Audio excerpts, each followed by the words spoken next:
¿Alguna vez te has preguntado por qué esa casa, ese carro, ese título universitario, ese cargo, ese cuerpo escultural, ese grupo de amigos o eso que tanto has pedido a Dios aún no se te ha concedido?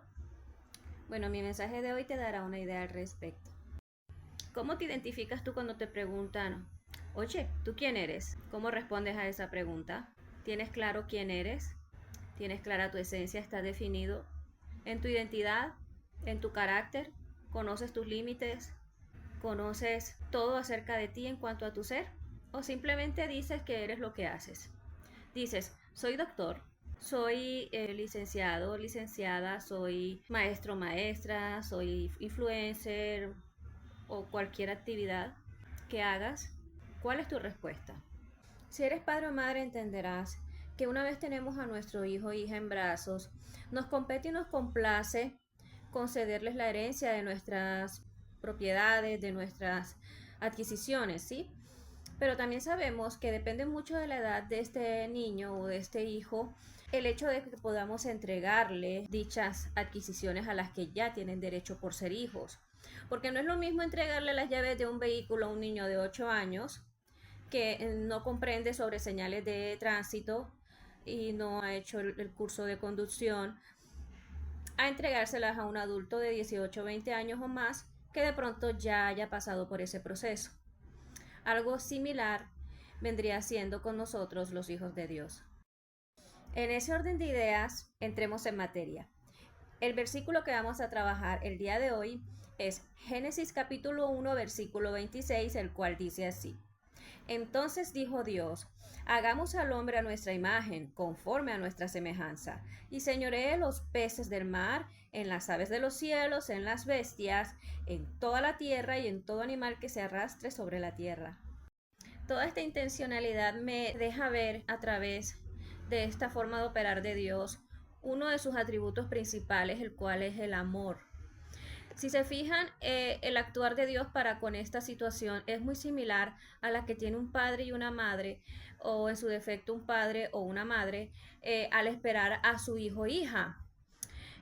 Con este entusiasmo y este amor con el que nosotros estamos a la expectativa del nacimiento de nuestros hijos, tendemos a comprar todo lo competente para la supervivencia de esta persona nueva, y esto incluye ropita, cuna, accesorios, etcétera. Y si de pronto han tenido la experiencia de vivir estos momentos, recordarán que cada vez que compramos una piececita, por pequeña que sea, un zapatico, una mediecita, sentimos gran alegría y sentimos mucha emoción de saber que eso que tenemos en nuestras manos, que estamos comprando en ese momento, va a pertenecer a esta nueva persona que va a entrar a nuestras vidas, tal cual el Señor, con tal expectativa y tal amor, nos esperaba, nos tenía planeados y organizó todo un universo para hacer posible la supervivencia del ser humano.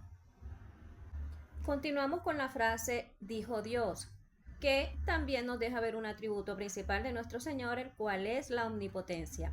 Para esto quiero hacer un paréntesis con el libro de Hebreos capítulo 11 versículo 3 al 11.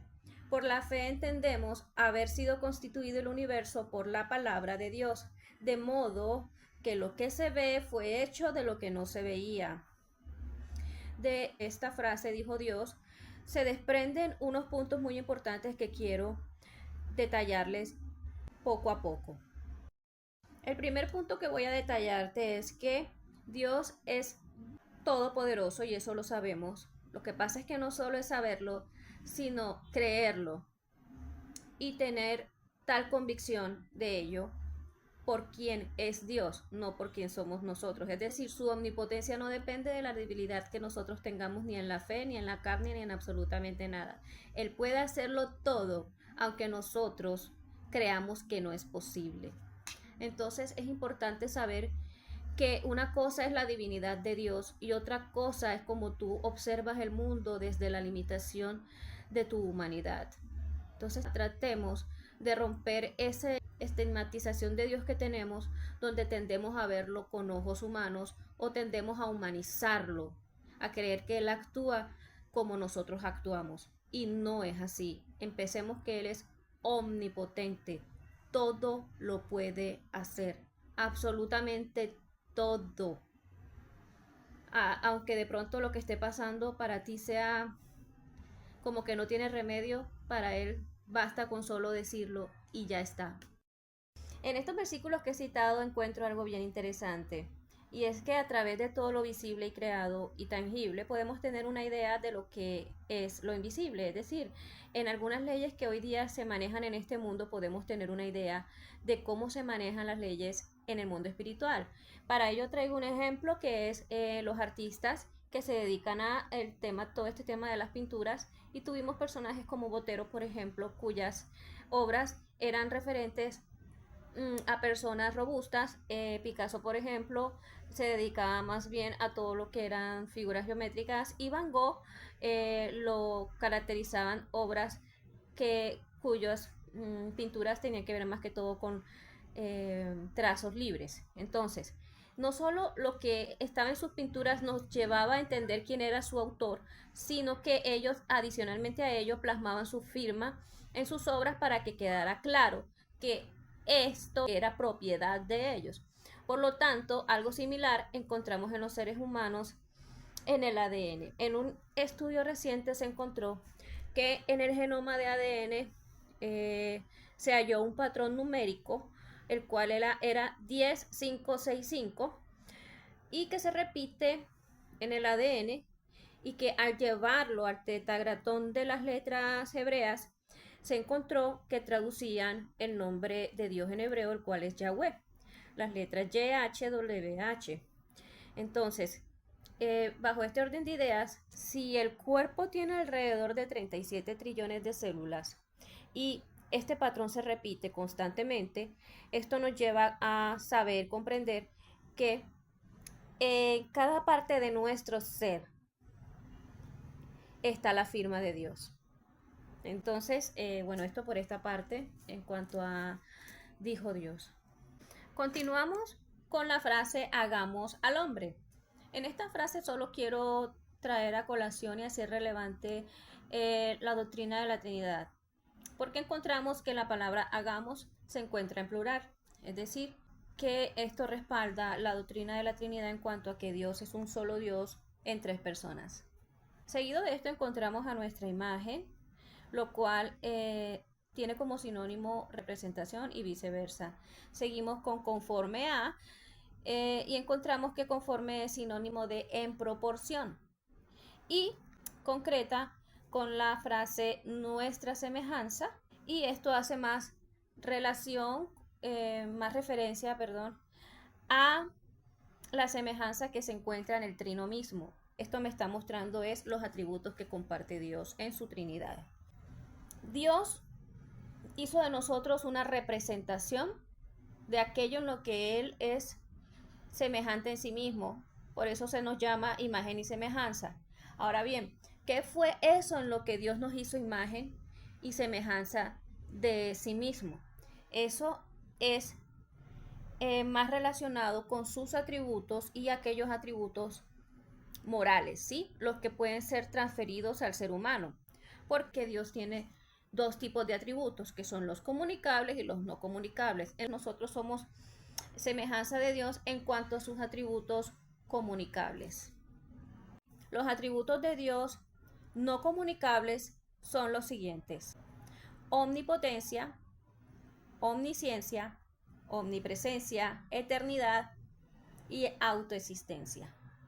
Los comunicables, en los cuales nosotros tenemos semejanza: la santidad, justicia, amor, verdad, soberanía, bondad, gracia, misericordia y paciencia. Y por último encontramos el conectivo y la asignación que Dios nos dio una vez nos hizo su semejanza, la cual fue señorear.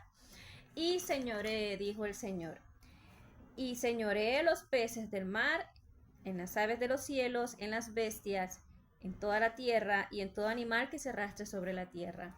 Entonces, con esto concluimos nuestro mensaje de hoy, y es con lo siguiente: que Dios con este conectivo nos está indicando un orden, es decir, yo primero te hago mi imagen y mi semejanza y luego te asigno la responsabilidad de señorear. Esto me lleva a, bueno, uno, Muchas veces nosotros queremos recibir antes de ser procesados, los que yo le indicaba al principio del video. Estamos ansiosos por tener, pero no tenemos en cuenta qué necesitamos en cuanto a nuestro carácter para poder administrar eso que queremos tener. Y en nuestra oración solo encontramos: Dios, danos este vehículo, Dios, danos esta casa, pero no tenemos en cuenta en qué nos hace falta estar pulidos para recibir. Entonces, por ejemplo, si ustedes tienen de pronto debilidad en ciertas situaciones, primero tienen que pedir por ello antes de querer tener propiedades, ¿sí? Por ejemplo, si queremos tener un cargo alto, primero pidamos: Señor, danos sabiduría para poder administrar un equipo de trabajo. Y luego pidan el cargo que quieren obtener, ¿sí? Porque, por ejemplo, Salomón pidió sabiduría y Dios adicionalmente de la sabiduría le dio muchísimas riquezas. Entonces, si queremos tener algo de manera responsable, de manera sostenible y permanente, debemos estar formados y capacitados para poder tener una muy buena administración de ello.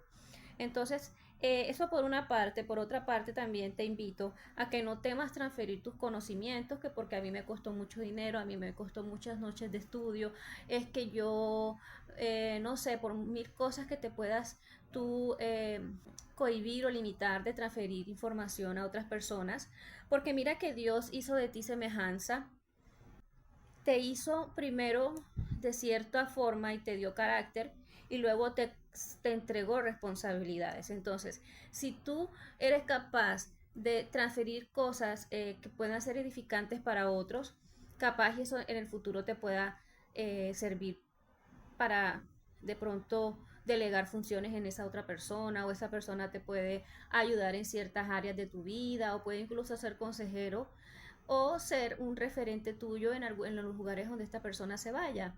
Entonces todo esto te va a finalmente traer un beneficio. No temas transferir tus conocimientos, porque finalmente lo recibiste de Dios, y si lo recibiste de Dios fue por gracia, y lo que por gracia recibimos, por gracia debemos dar. Aunque nos haya costado todo el dinero del mundo, aunque nos haya costado todas las noches de sueño, el Señor hizo posible eso, ¿sí?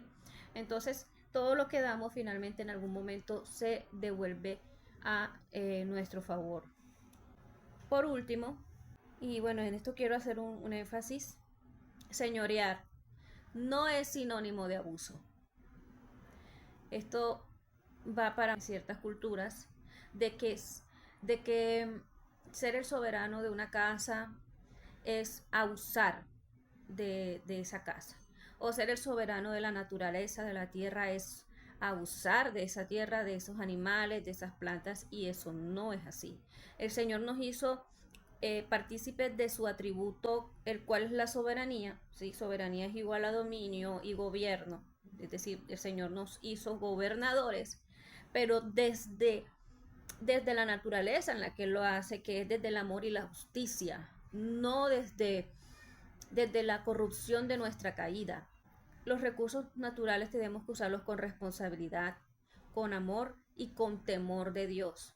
Porque usted no va a la casa de su amigo a desbaratarle la casa ni a tumbarle los muebles. Y si usted no lo hace con su amigo, con su vecino, su vecina, ¿por qué lo va a hacer con su papá, con el dueño del mundo, con el creador del universo?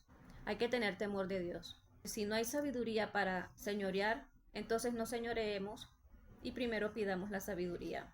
Aquella frase que nos repetimos algunos y muchas veces, de que nosotros no somos nada, que a qué vinimos, que esto y lo otro. Este versículo del Génesis nos dice claramente y ampliamente que nosotros somos: uno, amados por Dios, no amados por un influencer, no amados por un gerente de empresa, no, por Dios, por el dueño del universo. Si usted y yo somos amados por el dueño del universo, lo demás, ¿qué peso puede tener en tu vida? Y dos, somos absolutamente necesarios para la creación. Dios nos puso en este mundo para señorear. Entonces, estos ataques que a veces nos vienen a la mente de que no somos nada y que no valemos nada, los vamos a refutar con este versículo, para que ya nos suelte y nos deje entender quiénes somos en realidad.